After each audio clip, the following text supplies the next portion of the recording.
Welcome today in front of me SONY Xperia 5 Mark III, and I'll show you how to switch on or switch off the screen touches in screen recording on this device. So you should go to the notification bar, and right there just find the record icon. Just tap on the icon to start recording, and here you will see the settings just to turn on the touches while you're recording.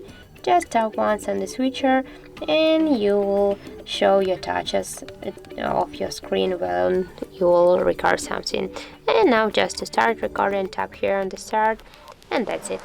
So that's how it looks. If you found this video helpful, leave a like, comment and subscribe our channel.